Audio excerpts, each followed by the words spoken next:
wiped out. Yeah. You mentioned that with the tantric practices, stepping over to the side of Neo-Tantra is one-sided. Are there other artists that also call themselves Neo-Tantra artists that are maybe musicians, poets, or? Yeah. I mean, well, the whole tradition of mantra is the sound aspect of Tantra. So, just like these people are kind of artists, they wouldn't really be called, that's the other whole thing about what is the artist, who is the artist.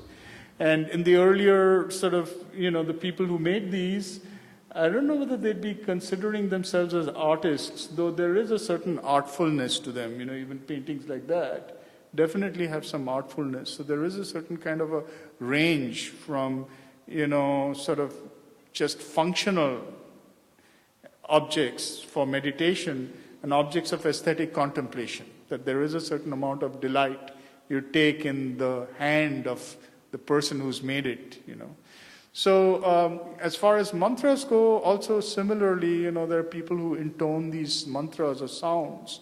But now you find, like the kind of Kyoto monks, for example, who come out and give performances here of Tibetan chants and things like that.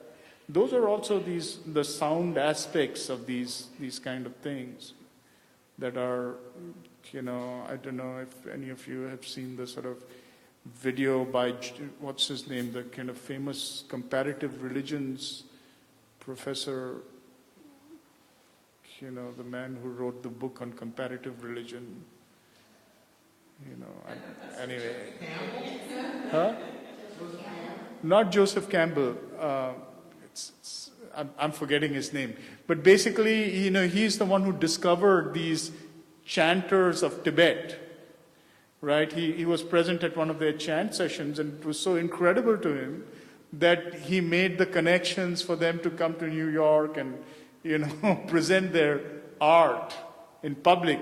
So it completely changes the whole, sort of, social context of what they're doing.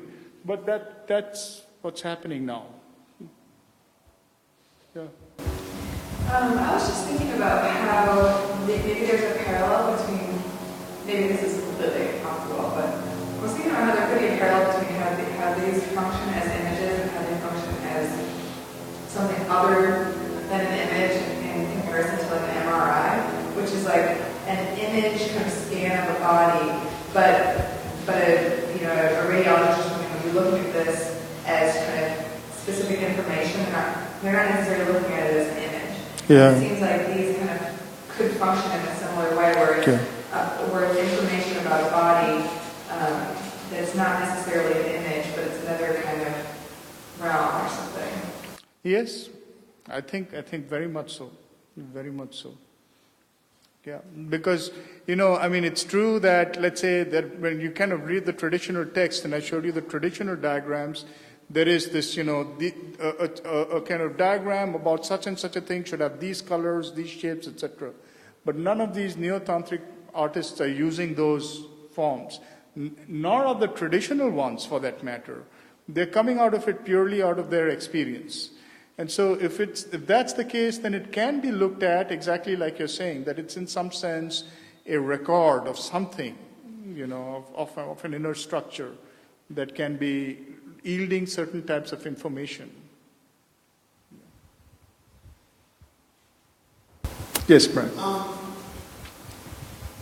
When we look at the yantras in the show, clearly that Hanuman yantra in the middle stands out for this sort of explosion of imagery. Yeah. And I'm wondering whether, as in a lot of other religious traditions in Christianity and Islam, the use or denial of representational imagery is often attached to morality or to some, some value judgment attached to it. And I'm just wondering if there is some meaning to the appearance of or the non-appearance of imagery in these different traditions. Yeah, that's a very profound question, Brian, because I basically take the stand and teach it in my class that all religious traditions have some amount of aniconism built into them. That there aniconism, in other words, the denial of making, of representing, or the denial of making images. And there is some kind of relationship or dialectic between that force, that kind of, thou shalt not represent, because God is beyond representation, okay? And the other that says that thou shalt represent because, God is creation itself, So it's the play of those two that is present everywhere in all this kind of art. And I think, the idea of trying to abstract to its fundamental seed form, just a single dot, or, just the kind of, radiation of few black circles, as against, multi-handed Hanuman with his, sort of, kind of combination of animal and man and plethora of various kinds of things going on all around him, is, I think, that same play. I think, that play is central to Indic religions, I think. It's the meditation sort of, space which is supposed to be completely empty in some sense, and the space of meaning which is, sort of complex, beyond measure, beyond contemplation, that leads to another silence. I think that it's the play that we see in these visually. Yeah.